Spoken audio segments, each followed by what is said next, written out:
Greetings and salutations, everyone. I hope everyone is doing well today.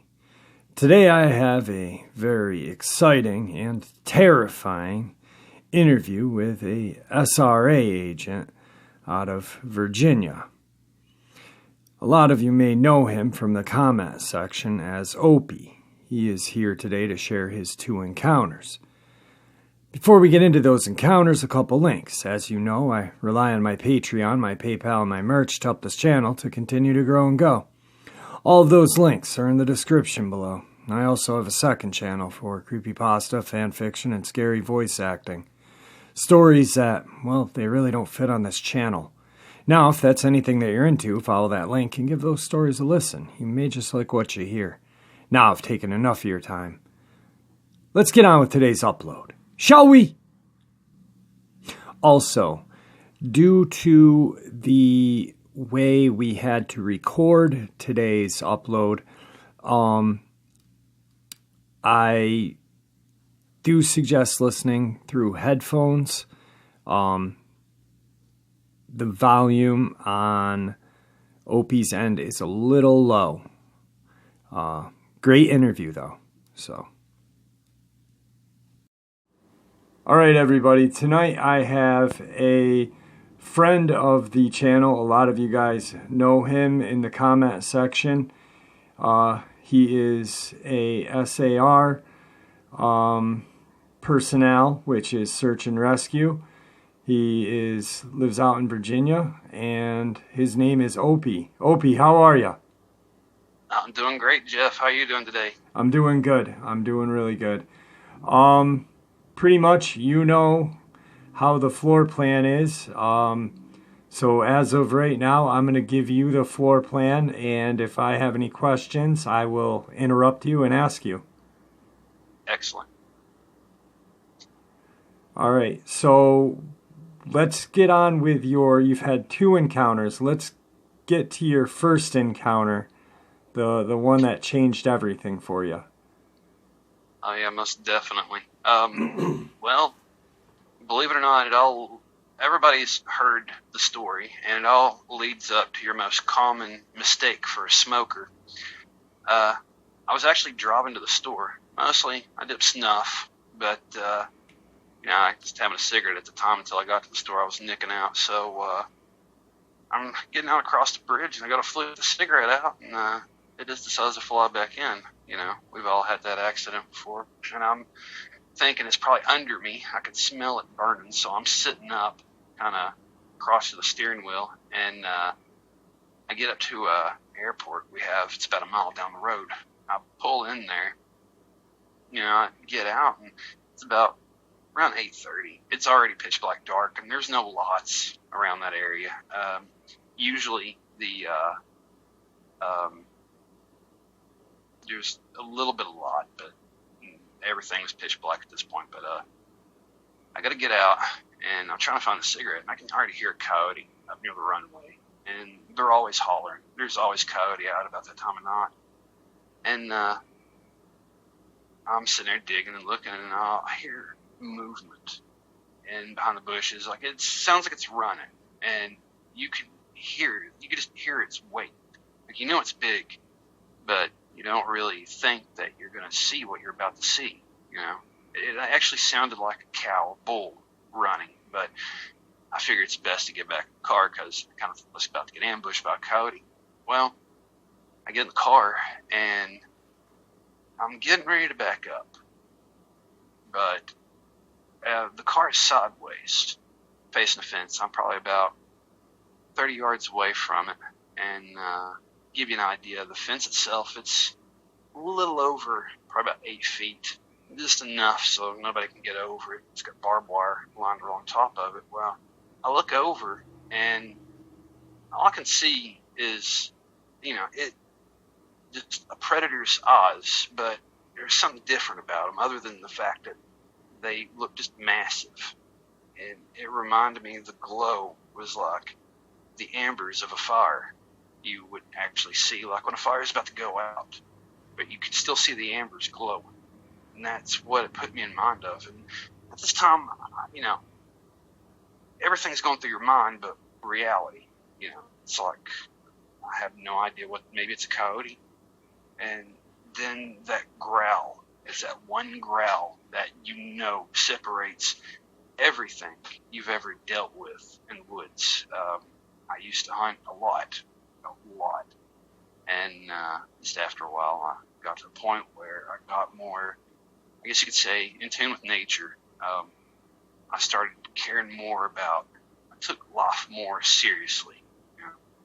I didn't feel the need to hunt anymore. The only time that I would ever harm an animal is if it was trying to harm me or if I was starving, which never came to any case yet, thank God. But I see these odds. I can't make out a body, but then that growl, and it's just like subwoofers from a sound system, a competition sound system. It just, you can feel it in your chest, through your body, and I'm thinking to myself, there's nothing that could produce a sound like that.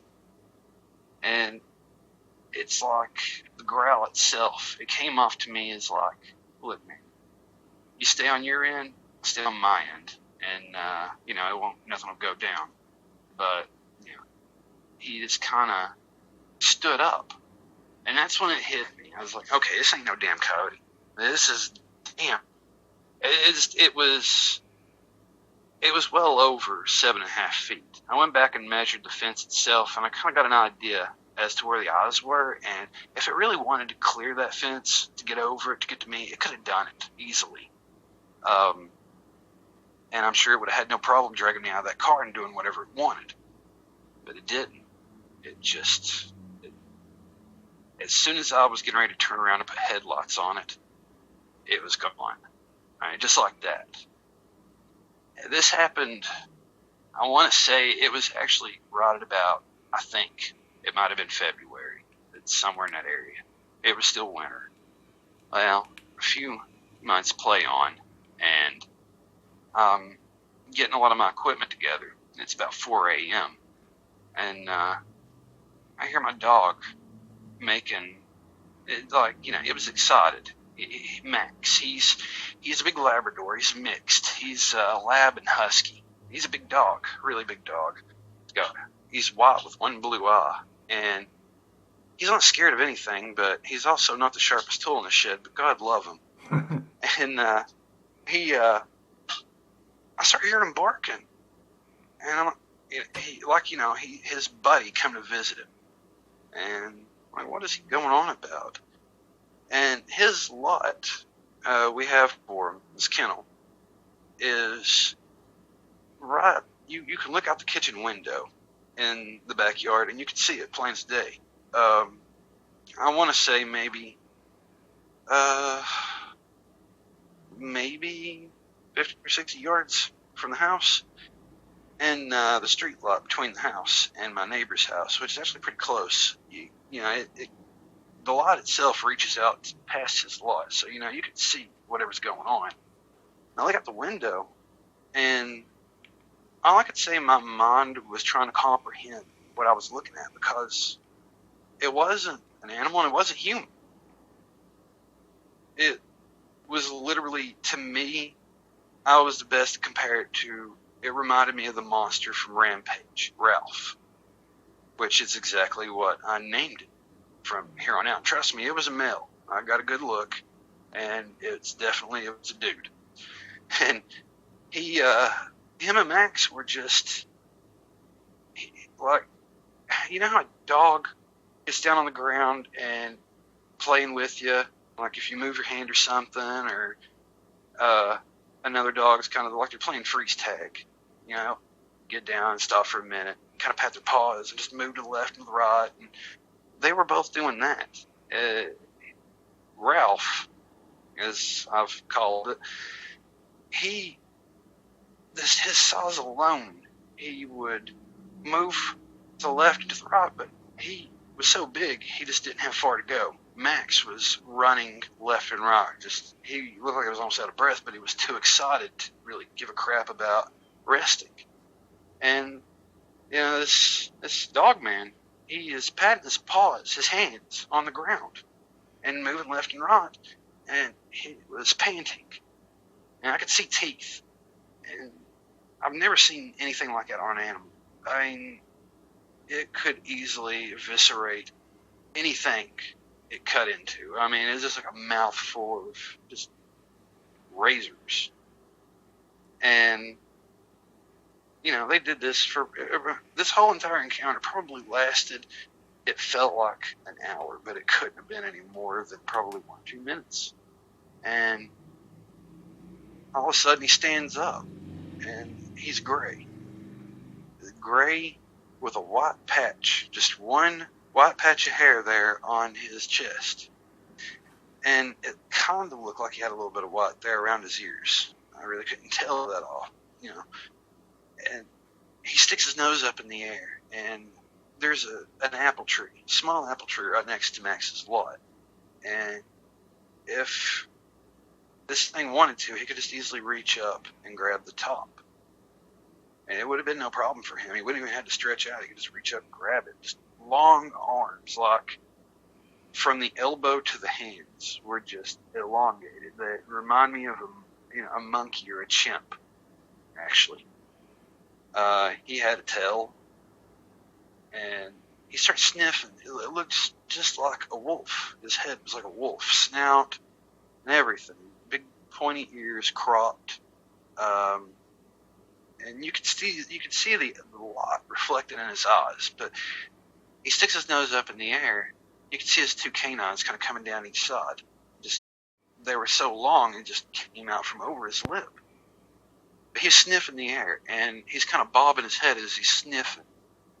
And he sort of leans, kind of turns to his right, and he's sniffing towards the river. And it's about a river. It's about 200 yards from behind the house. And he just drops down to all fours and takes off like a bat out of hell. I mean, he moves so fast. Nothing I've ever seen could even come close to describing how fast he moved. It was just gone. And this whole entire time, I'm scared to death. I'm thinking to myself, he's getting ready to tear my dog to pieces. He's just luring him in. He's waiting for it. And the only thing I have is a single shot 10 gauge and a bolt action 300 Win Mag that only holds 3 rounds. I'm not going to be able to, if I miss and this thing's coming at me, or if there's more, which from what I've researched, there's always more. There's at least 3 to 4 to a hunting pack, and they are ambush predators. Every story I've heard, they always have that one as a decoy, that one that you're going to want to look at, that you're going to pay most attention to, while the other 3 are coming up from behind you. And by the time you realize that it's done, it's over with. And just like the retired police officer at the ambulance encounter, after hearing that, it opened my eyes to a lot of the situation that I'm in. It actually helps me think this through, but I never expected it to just, treat my dog like its best friend and then just leave. I don't think that they're, I don't think all of them are bad. I think there are some out there that are bad, that a lot of people, some people call them bad bloods. I've heard referred to by some people, and all they want to do is kill. And there's been 2 encounters that actually happened in 2018. One of them taking place in Keokee, and 2 incidents that happened on Sandy Ridge in Jonesville. The one in Keokee is an older feller. Don't know his name right off, but Keokee is out in the middle of nowhere. This whole entire town is based right in the Appalachian Mountains. And there's wildlife everywhere of abundance. I mean, you'll see everything. Absolutely everything. Wild boar, coyotes are more uncommon. You would see squirrel. But, here lately, it's been nothing. I saw 2 squirrels this year, and everything else has just been, I've heard coyote, and that's it. You don't see as many animals as you normally see. But excuse me. The individual in Kyoki, he was a black Dogman. This one just like a wolf. And he said that it smelled at him like a lot of people describe. I always call it a grimace. I guess maybe I compare them to monkeys or chimpanzees more than I probably should, but for some reason I see a characteristic of both wolf and primate. I don't know why, for some reason I just get that feeling that there's a comparison in there somewhere. But he was able, he didn't have any close encounter with or anything other than seeing it. He drove off, and it changed this man. He was an avid raccoon hunter. That's all this man did. His whole life, hunt raccoon. A lot of people here make a lot of their living off raccoons. I mean, hunting raccoons, selling their pelt, or just hunting in general for food. Just the mountains. It's what a lot of people do. But the other two incidents claim the lives of two horses, believe it or not. Two people actually lost their horses. And it wasn't eaten. Both of them were torn to pieces. They were killed. Just didn't kill to feed on. But there was a witness from one of the attacks. And these people, a lot of people around here, you have some that experience these types of creatures, and then you have some that don't believe in it. I used to be one of those. I didn't believe. I mean, I took a great interest in cryptids for a long time. A lot of my favorites were lake monsters. Never until here recently I had ever encountered anything like that. But I'm trying to think of a way to word it. It's mind-numbing. You don't know what to think. You literally question your own sanity. The people that, the owners of the horse, they said it resembled to them as a hyena. And a lot of people have discussed about how the hyena types are always the most violent. That most encounters they have encountered have been nothing good come out of it. They described it as being faster than anything they ever seen. It looked just like a hyena, had the hump on its back, how they hunch over. They described it as an Angus bull. It reminded them the way that their posture would have been like an Angus bull. It went down to all fours. It just took off, but it looked like a hyena. And it scared these people. They were terrified. I actually took a lot of interest in after my encounter. I wanted to know more about it. And I went to talk to the veterinarian who actually was with the police department to figure out basically what killed these horses. And I want to talk to him, but he just wouldn't talk about it. He would not, he just wouldn't engage in conversation, almost like he just wasn't allowed to. And the police department, I tried to talk to the police department about it, same thing. They just did not want to talk about it. They had nothing to say. But you can tell from a person's expression that they know something. They know something that you probably should know. And it wouldn't be a bad idea informing people, but I guess in some cases involving this, who's going to believe you? We spend most of our life thinking, ain't no such thing as werewolves. Something from a horror movie. But that's not the case. It is definitely not the case. And I do believe that even the ones that I think might possibly not be dangerous, that would deliberately attack someone, I do believe that they can be a threat, because a lot of animals only acknowledge humans as being just as dangerous as anything. Humans are known to be destructive, so naturally you're going to be defensive to the one thing it's a major threat. I do believe that they would actually, if felt threatened, would attack a person, I believe, personally. But if they don't find you a threat, and if you don't respond to them as a threat, I don't believe that they'll bother you. I believe that some will be curious. They seem like a very curious creature. From a lot of encounters I've heard, a lot of people speak about not having to deal with encounters of attack, but they do respond to territory. They have a tendency, naturally anything's going to defend its home. If its home is under attack, if it's going to be taken from you, your first instinct is to defend it. And I believe that's what they do. But I've heard so many different things. We can't really say anything for fact. Everything's just based off of what we see. And if you haven't had that experience, you can't really say that feeling, what it's exactly like until you really, really encounter it. It's literally like just watching a horror movie jump in front of you, but I don't know if I'd say a horror movie. What's supposed to be a fictional character from a horror movie has just somehow managed to make itself reality. You just witness it.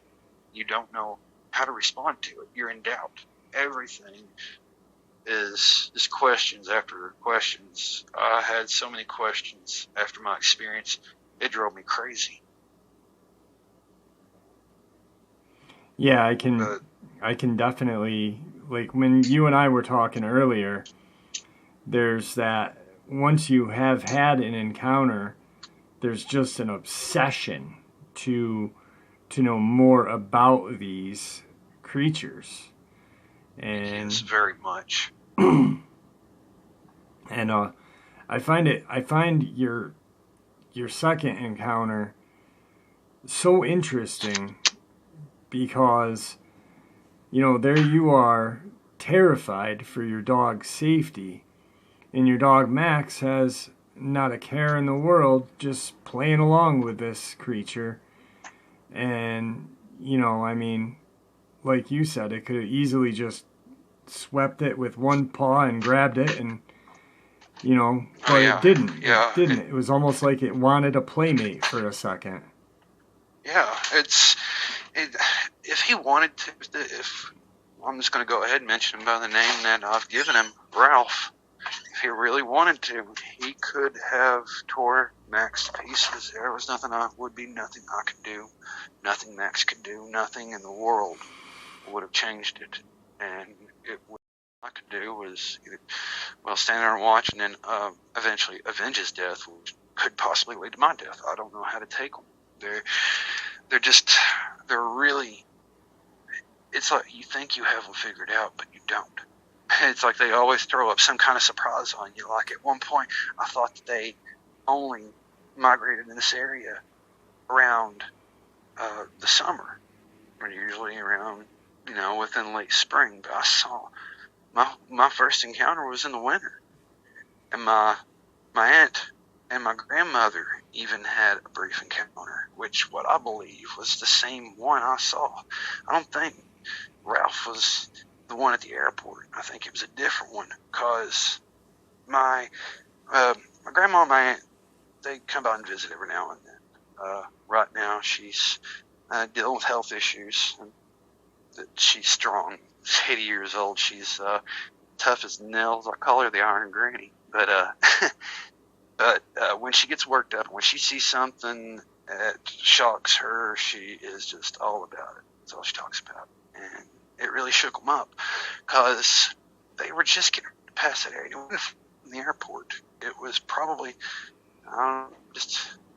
it wasn't that far at all. I'm not exactly sure exactly where. They said that they were almost at the airport. They were close, but that this big, massive, black dog-looking thing ran out in front of them. But they said, at first they thought it was a bear, but then they realized it ain't a bear. It's too big to be a bear, and its head and ears look nothing like a bear, they said. And it was just fast. They said, they explained how the back, she said, it had kind of like a hump on its back. And again, described it like an Angus bull. But that it shocked her. My aunt wouldn't speak of it. My aunt, she she has an open mind, but when something, I guess you could call it a slap of reality, she just really doesn't know how to take it. And I think that's where I inherited it from, because I got a slap of reality, and I did not know how to take it. But ever since a lot of this has happened, we don't have the wildlife that we had before.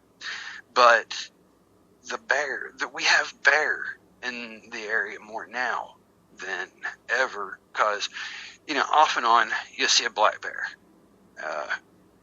wandering around somewhere. I guess migrate. I'm not really sure what bears do exactly. But it's not common for them to come into this area where there's a lot of people. We don't normally see bears constantly. But this year, it's been one after another, after another, after another. And, most places you'll see them in the mountains. And I've been all over the mountains through here. Stone Mountain,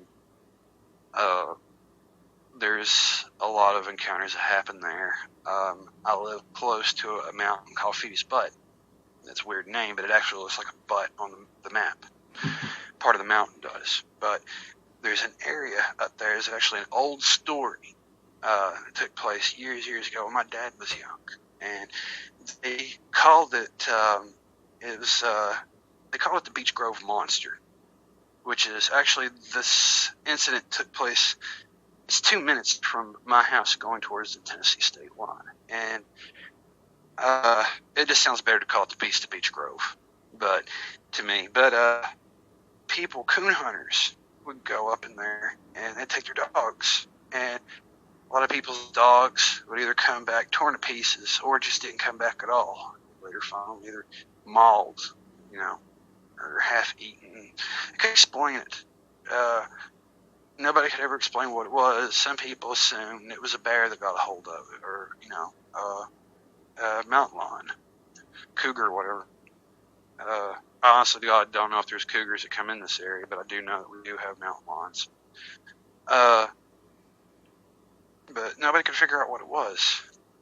They would hear it. They'd talk about how they would hear howls, but it didn't sound like a howl of a wolf, kind of like a combination of a howl with woman's scream. It'd probably be definitely a best story for my dad to actually explain. He can tell that story so much better. But there's been people from this area that do talk about it a lot, often. Usually if the subject's mentioned, that's usually what they talk about. It's the Beast of Beech Grove. That's interesting. That's the more I keep finding out, the more encounters that I hear from the South, that the older generations, they have a way of talking about it, like it's like they're, it's normal for them to talk about it, and just like over dinner or something back in, it's just now they're so secretive about them now. It's truly. I think probably like the generation, a lot of the generation, it's become more criticizing, I guess. People, back in the old days, your word was, that's your credit. Yeah, your word was everything bond. That's based on who you are, what you say, everything is, based on your word. Well, who you are as a person, that was your credit. That's what you got by on. Your trust. And back then, a lot of people didn't have a lot of time to be this, and a lot of people lived in mountains. Lived in the mountains in cabins. My grandfather, he grew up in an old cabin on the mountain. My dad, same thing.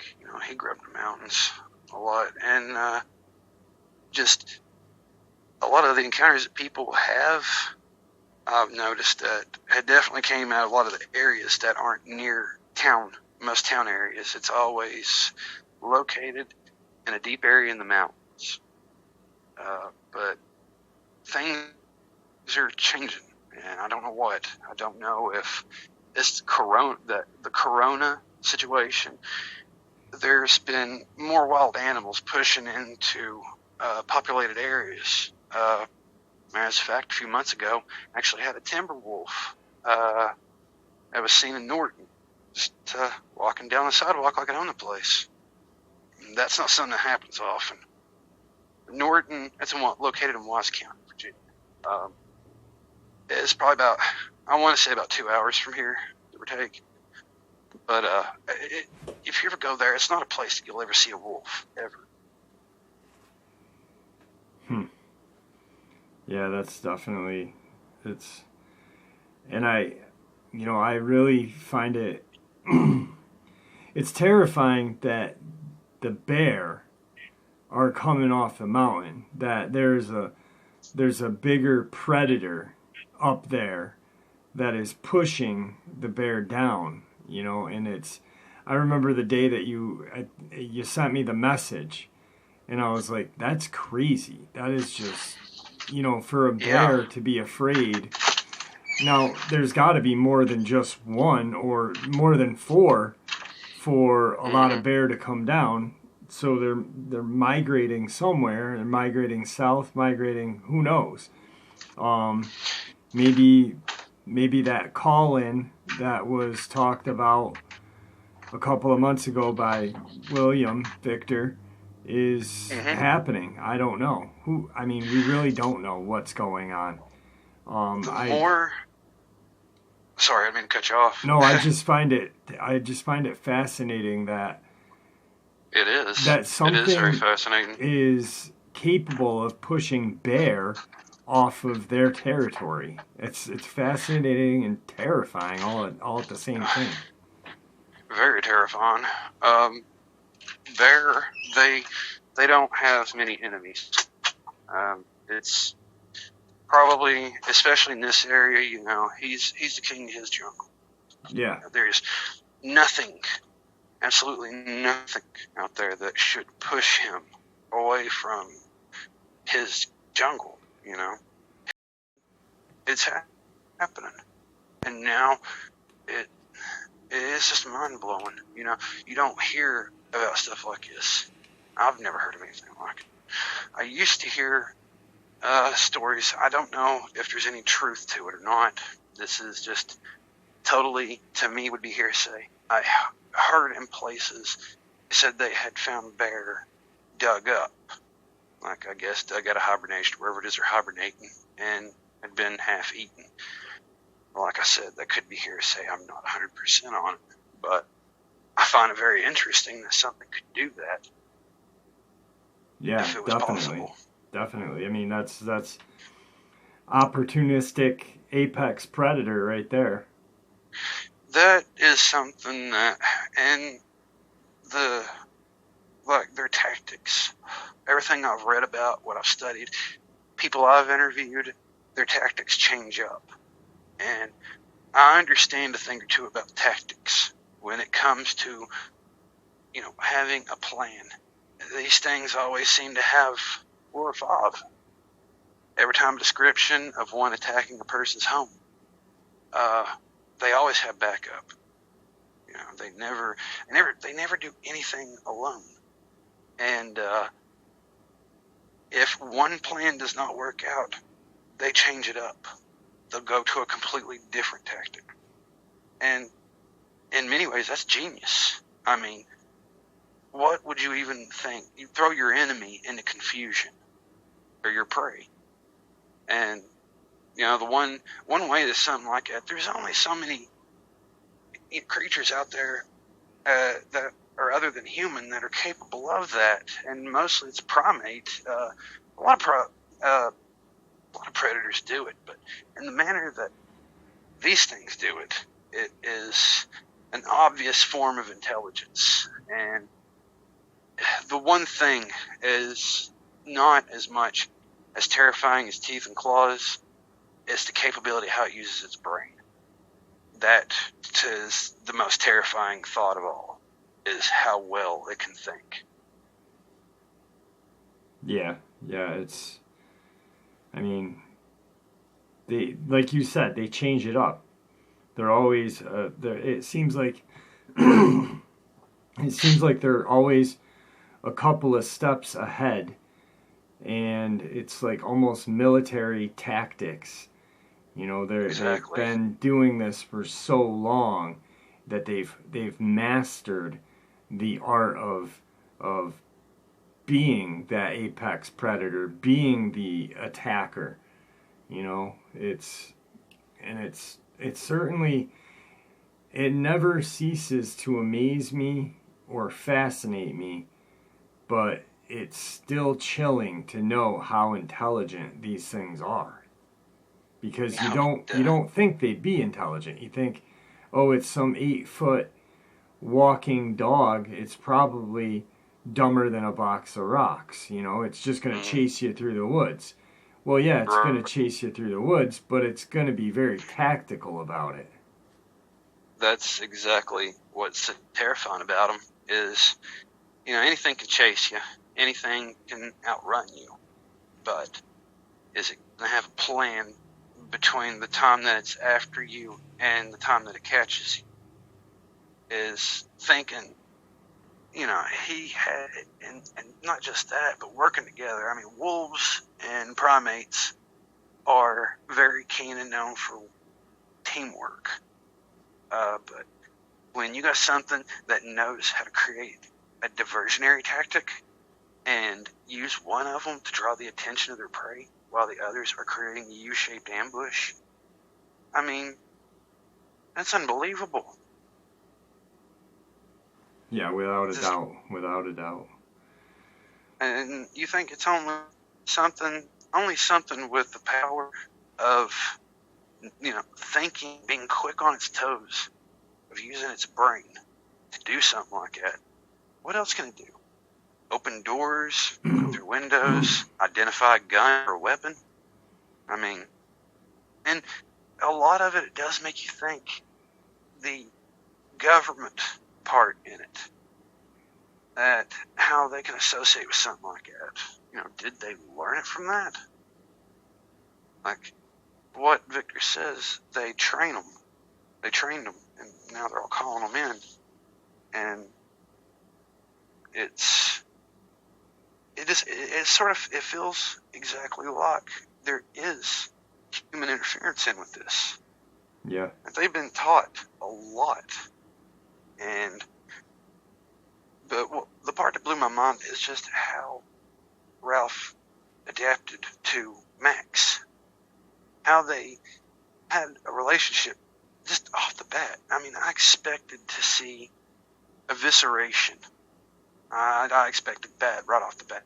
You know, you see something like that, naturally you're not going to think good things are about to happen. But it blew my mind. I mean, that was a relief. But the problem was, I just kind of figured it was coming before the storm. When he took off running towards the river, I thought, man, it ain't over. It's not over. And I'm expecting him to be around the house. You know, one of them's hiding. He's getting ready to jump Max while his back's turned. Something's getting ready to go down. And since then, I'm already working on fixing Max a place closer to the house to where he can get in the house. But, you know, it'd be easier for him to get in and not one of those things. Right. It's kind of connected to his lot. That way he can kind of go outside, do his thing, come in the house, whatever. But I'm trying to use that. And my dad, he doesn't question it. He sees it too. I mean, he's seen sign of it being around, that there's something wrong. How, you know, nature is not responding as to what he's used to seeing. I mean, my dad growing up, he had a groundhog named Dolly as a pet. They found and raised it. They released it to the wild, but Dolly kept coming back to the house, to where they lived at. And that kind of, usually, I'm not really sure where I'm going with this, but he understands how things work out when it comes to animals. You know, there's a lot of them around, but when they just disappear or just very, very seldomly show up in an area, there's something not right. There's something off about that. Yeah, absolutely. Absolutely. I think that's probably, I mean, just talking to you earlier, I know how much your dog means to you. Oh, God, I love Max I and think, miss him, a little Shih Tzu to death. yeah, I They're think both that my would be world. the best bet is to, figure out a way of keeping it. I mean, even though the encounter, there was nothing that happened, you can't chance it because, Exactly. like you said, we don't know what they're thinking. We have not a clue. They might be, Ralph might be having a good day, one day and Yep. playing, and there's boom, the next day, unfortunately, your best friend is gone, and that would be terrible. So, Yeah. And I'm, I'm a vengeful person when it comes to someone I love. If something hurts something I love, someone I love, I take it pretty hard. And, there's hell to pay for whatever end, but with something like this, you don't really know how to deal. You can't fight it without having to fight more and more and more. And it just doesn't stop. right. Everybody that's had an encounter with one has had an encounter with more than one. And it never ends pretty, ever. Oh. I pray that I never have a negative encounter with any of them. I admire them so much for what they are, but I don't want that to be changed with, them taking something really special to me and close to me away. Absolutely. Opie, we're coming up on time. I want to thank you for coming out today. Most definitely, Jeff. I'm glad we finally got together. I've been looking forward to doing this. Yeah, it's been a long time coming, but I'm glad that I got to come on and talk. It really helps get to talk about things, especially stuff like that you don't have many people to talk to about. Right on, right on. And I'm sure the comment section is going to be filled. And like I said, I mean, you are a fixture in that comment section. You're always in there, conversing and doing your thing. So I think it'll be a good one. I love everybody there, man. Everybody's cool. I mean, you got some pretty cool followers. Yeah, we're a family. It's one great big tight knit community, and I love that. I love that it's turned into this. So, and it's more you guys than it's me. I just give you guys a platform, and you guys make the channel. So I'm grateful for all of you guys. Jeff, we're grateful for you, man. Most definitely. I mean, you've given you. us all an outing. You gave us something to learn from, to get off of the things that we're dealing with, those who have had encounters and those who are afraid. You give us a way to be able to deal with that, and it helps a lot. And believe me, I'm sure I'll speak for many, many, many people that follow you. Thank you for that. Well, thank you. I appreciate that. Is there anything that you'd like to say? Some final last words to everybody? Just stay safe. If you see one, don't approach it. Just keep your distance. Try to read the signs a little better, but just keep your distance. Don't know how to take one. It could be having a good day one day, and then the next, before you know it, you could just be watching a diversion. Just be careful. Be very careful. Right on. All right, brother. Thank you for coming on, and have the good rest of the night. Thank you, Jeff. Wow, guys. I really hope that you guys enjoyed today's upload as much as I enjoyed sharing it with you. A lot of information given. He was a great guest to have on. I love when I have subscribers and guests on to share their encounters. It makes my day just a little bit brighter because when I have to narrate someone's encounter, I try to put myself in their shoes of what I was feeling. And that's hard sometimes. And I really enjoy having people come on.